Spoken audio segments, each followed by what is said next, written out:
பக்தி ஒளி நேயர்களுக்கு அடியேனது பணிவான வணக்கங்கள். வெள்ளை கொம்பன் விநாயகனது பேரருட்கருணையினாலே தற்பொழுது என் வாழ்விலே நடந்த நிஜமான ஒரு நிகழ்ச்சியை உங்களுடன் பகிர்ந்து கொள்ளப் போகிறேன். 2020 ஒரு மே மாதம் வாக்கிலே என்னை எனது மனைவியிடமிருந்து ஒரு தொலைபேசி அழைப்பு. அப்போதான் திருமணம் பேசி என்னங்க அப்படின்னு கேட்கிறேன். இல்ல, எங்க அண்ணன் வெளிநாடு சென்றிருக்கிறார் படிப்பதற்காக.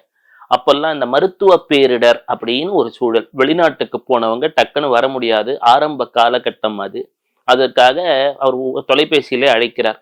இல்லைங்க, டக்குன்னு இன்னைக்கு சனிக்கிழமையும் ஞாயிற்றுக்கிழமையும் அப்ப வெளியில போய் பொருட்கள் வாங்கலாம் அலோவ் பண்ணுவாங்க வெளிநாட்டுல. அந்த 2 நாள் தான் அலோவ் பண்ணுவாங்க. பாக்கி 5 நாட்கள் எல்லாரும் வீட்டுல இருக்கணும். மருத்துவ கட்டுப்பாடுகள்லாம் இருந்த காலகட்டம் அது. அப்போ அவங்க ஃபோன் பண்றாங்க. ஐயா, என்ன செய்யறது? எனக்கு நாளை அந்த போல எங்க ஊர்ல அனுமதி செய்ய தருவாங்க. நான் சென்று பொருட்கள் வாங்க வேண்டும். என்ன செய்யறது? கையில இவ்வளவுதான் கையிருப்பு இருக்கு. வங்கிகள் எல்லாம் கூட அப்ப கட்டுப்பாடு இருந்தது. இப்ப மாதிரி எல்லாரும் போய் வங்கியில போய் அனுப்ப முடியாது. அதே போல வெளிநாடுகள்ல இருந்து அனுப்பணும் என்று சொன்னால் அதற்குரிய விதிமுறைகள்லாம் அப்ப சற்று கடுமையாக இருந்த காலகட்டம். அந்த ஒரு உலகம் முழுதுமே.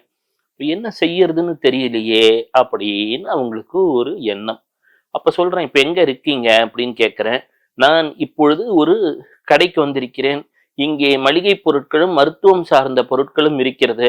மீண்டும் திங்கட்கிழமை இதே போல அலோவ் பண்ணுவாங்கன்னு சொல்றாங்க. ஆனா அலோவ் பண்ணுவாங்கன்னா கையில எங்க அண்ணன் அனுப்பிச்சிருக்காரு. ஆனா வெளிநாட்டுல இருந்து வரதுக்கு தாமதமாகுமே, என்ன செய்யறது அப்படின்னு நான் உடனே யோசிக்கிறேன். அவர் கேட்கிறார், இங்கே சிறுடி சாயியின் ஒரு விக்கிரகம் இருக்கிறது.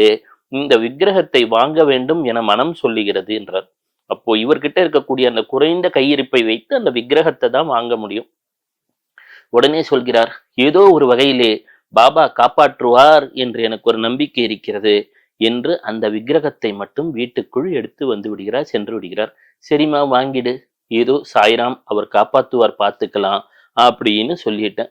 அவங்களும் அதே போல நம்பி அந்த சிறுடி சாயின் சிறிய விக்கிரகத்தை வாங்கி வீட்டிலே வந்து விடுகிறார்கள். உடனே அன்று முழுவதும் சாய்ராம் சாய்ராம்னு அவங்களுக்கு பிரார்த்தனை. அவங்களுக்கு சீரடி சாய் மீது மிகுந்தியான அன்பு. பிரார்த்தனை செய்து கொண்டிருக்கிறார்கள். நானும் எனது இல்லத்திலே பிரார்த்தனை செய்து கொண்டிருக்கிறேன். சுகபிரம்ம மகரிஷியை ஏதோ ஒரு வகையிலே அனுப்பிவிடுவேன் என்று சொல்கின்றேன். இங்கே என் ஊரிலே இருக்கக்கூடிய வங்கி மேலாளரை போன் செய்து அணுகுகிறேன். ஏன்னா வீட்டை விட்டு தான் வெளில போக முடியாது அந்த காலகட்டத்துல. வங்கி மேலாளர் சொல்கிறார், இல்லை ஐயா, பண பரிவர்த்தனைக்கெல்லாம் வங்கிகளுக்கும் விடுமுறை விட்டுட்டாங்க. வாரத்துல ஒரு நாள் தான் அந்த வங்கிக்கு நாங்களே சென்று வர முடியும். எனக்கு மேலே உள்ள ஒரு அதிகாரியிடம் கேட்டுத்தான் நான் இதை செயல்படுத்த முடியும் அப்படின்னு சொன்னார். எனக்கோ பயங்கர மனசுல பதட்டம். என்னடா இது, மனைவியின் ஜாதகத்திலே 12 சனீஸ்வரர் இருக்கிறார், 2 செவ்வாய் இருக்கிறார், 2 பரிவர்த்தனையாக கூடிய அமைப்பு. அப்போ இது போன்ற ஒரு அமைப்பிலே சனீஸ்வரர் தடை செய்கிறாரோ என்று அவர் மீதும் ஒரு வருத்தம். உடனே என்னதான் செய்யறதுப்பா? நாம உடனே யாருக்கான ஏதேனும் ஒரு வகையிலே நமக்கு தீர்வை தர வேண்டும் என்று சொன்னால் நாம் உடனே நம்புவது இறைவனைத்தான்.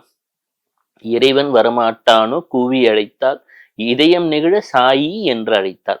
இறைவன் வரமாட்டானோ கூவி அழைத்தால், இதயம் நெகிழ சாயி என்றழைத்தால், சாயி சாயி சாயி பாடிட்டு இருக்கேன். மனைவி ஃபோன் பண்றாங்க.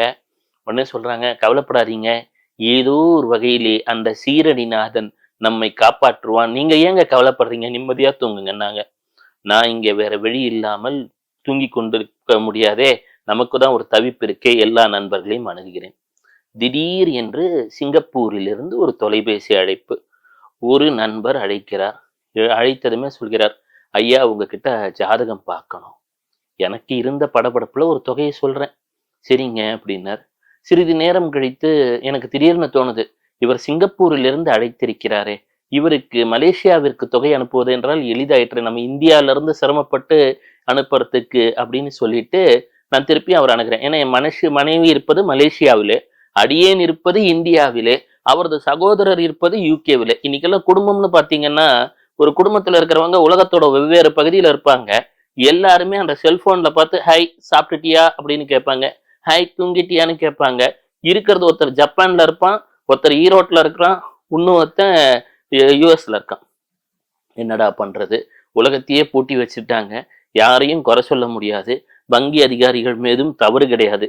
ஏன்னா அவங்களுக்குமே அதே தானே கட்டுப்பாடு. உடனே சொல்கிறேன், கவலைப்படாதே என்று.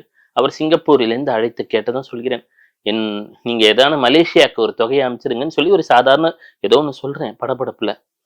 தூங்கச் சென்று விட்டேன். அவரிடம் சொன்ன தொகை ஒரு குறைவான தொகை. அதெல்லாம் என்னுடைய அன்றைய மனைவிக்கு அன்னைக்கு தேவையான தொகைக்கு ஈடாகாது. ஏனென்று சொன்னால் அந்த ஒரே நாள்ல அந்த ஒரு மாசத்துக்கு வேண்டிய மளிகை சாமான்ல 5 மாசத்துக்கு வேண்டியதே ஸ்டாக் பண்ண வேண்டிய சூழ்நிலை அன்னைக்கு. என் மனைவி சொல்லிவிட்டார், சாய்ராம் என்று நானும் பிரார்த்தனை செய்கிறேன், நீங்களும் பிரார்த்தனை செய்யுங்கள். உடனே ஓம் ஸ்ரீ சுகதேவாய நமக என்று நான் சுகதேவரை மனசார வேண்டிக்கிறேன். ஐயா சுகபிரம்ம மகரிஷி, நான் சொல்லிவிட்டேன், என் மனைவியும் அங்கே சாயி சாயி என்று பிரார்த்தனை செய்து கொண்டிருக்கிறாய். சாயின்னு சொல்லிட்டாலே வாழ்க்கையில ஜாய் தன்னால வந்துடும். Where there is chai there is joy, இவ்வளவுதான். உடனே அவரும் ஓம் ஸ்ரீ சாய்ராம் ஓம் ஸ்ரீ சாய்ராம் என்று இடைவிடாத பிரார்த்தனை ஓடிக்கொண்டிருக்கிறது. திடீரென்று காலை எழுந்திருக்கிறார். ஏங்க இவ்வளவு பெரிய தொகை இருக்குங்க அமிச்சிங்கன்னு என் மனைவி கேட்டாங்க. என்னன்னு பார்த்தேன். அது இன்று சொல்வது என்றாலும் அது ஒரு பெரிய தொகை. உடனே எனக்கே தெரியல, நான் அவ்வளவு பெரிய தொகையை சொல்லவே இல்லையேம்மா அப்படின்னு. என்னங்க சொல்றீங்க, நீங்க தான் அமைச்சிருக்கீங்கன்னு எவனோ அமைச்சிருக்கான், கீழே இல்ல பவானி ஆனந்தன் உங்க பேர் வர வருதுங்களே அப்படின்னா. எனக்கு ஆச்சரியம். நான் எங்கம்மா அவ்வளவு பெரிய தொகைக்கு, இங்க ஊரே பூட்டி கிடக்கு, நானும் உனக்கு அனுப்ப சொன்னதுன்னு. மீண்டும் சிங்கப்பூரிலிருந்து தொலைபேசி அழைப்பு. ஐயா அப்படின்னார். என்னங்க என்ன, நேத்திக்கு சுகபிரம்ம மகரிஷி கனவுல வந்தார், இந்த தொகையை அந்த கணக்கிற்கு அனுப்பிவிடுன்னு சொன்னார், நான் அனுப்பிவிட்டேன்னு. நான் சொன்னேன், நீ அனுப்பிச்ச தொகையை நான் திருப்பி எப்போ அனுப்புறது அப்படின்னு கேட்டேன். அதை அவர் சொல்லவே இல்லை. எனவே தயவு செய்து என்னிடம் அனுப்பிவிடாதீர்கள் அப்படின்னார்.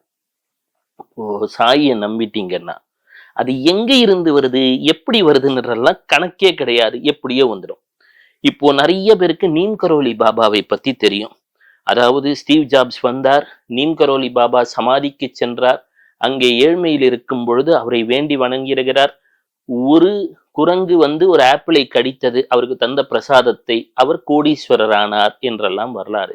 மார்க் ஜக்கர்பர்க் வந்தார், ஏழ்மையில் இருக்கும் பொழுது மனசஞ்சலத்திலே வழிபட்டார், உலக கோடீஸ்வரர். இன்று சமூக வலைத்தளத்திலே நாம் பதிவிடுகிறோம், அவர் பணக்காரராகி கொண்டிருக்கிறார். இதுவும் அவரும் நீம் கரோலி பாபாவோட டிவோட்டி. ஆனா நீம் கரோலி பாபா யாருக்கான ஒருத்தருக்கு டிவோட்டியா இருந்திருப்பார் இல்லையா, எல்லாருக்குமே.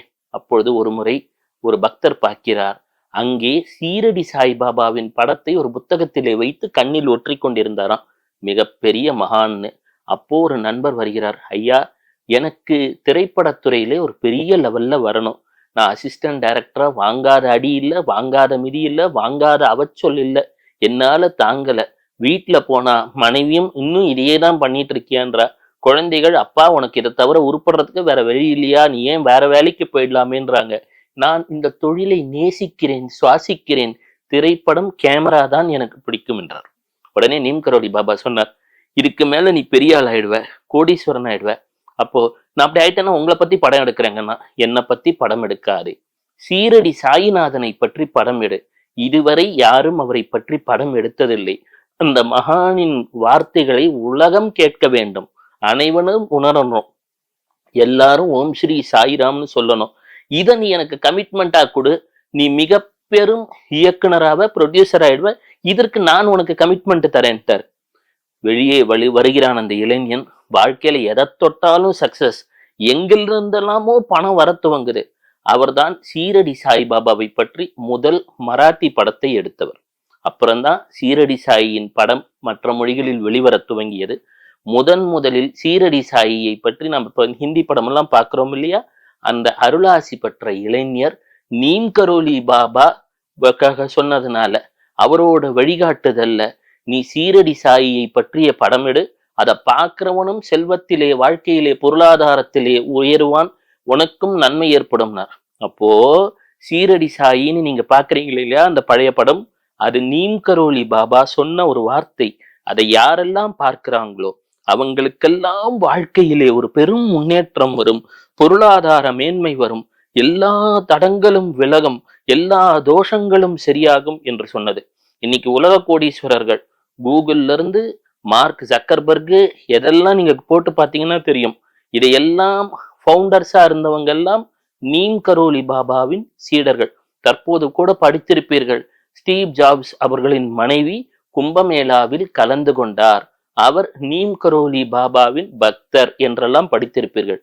எத்தனையோ உலக கோடீஸ்வரர்களை உருவாக்கிய நீம் கரோலி பாபா சொன்னது, யாரெல்லாம் சீரடி சாயியை நம்புகிறார்களோ வாழ்க்கையில் அவர்களும் மிக பெரும் செல்வந்தர்கள் ஆவார்கள் என்பதுதான். எனவே அந்த படத்தை அப்பப்ப பாருங்க, மனசார சீரடி சாயியை வழிபடுங்க. வாழ்க்கையில பொருளாதார முன்னேற்றம் கட்டாயம் வந்தே தீரும். மற்ற வடிவங்களுக்கும் சாயியின் வடிவத்துக்கும் ஒரு பெரிய மாறுதல் உண்டு. என்னன்னா, மற்ற வடிவங்களுக்கெல்லாம் நீங்கள் எங்கோ தேடிச் செல்ல வேண்டும். ஆனால் சாயி என்று மனதார அழைத்து பாருங்கள், அவன் உங்களை தேடி வந்து விடுவான். இது சத்தியம். எனவே கவலையே படாதீங்க. அடியேன் சொல்கிறேன், தினமும் சாயி சாயி பஜன் கரோ, குரு சரண் கோ மனுமே தியான கரோ.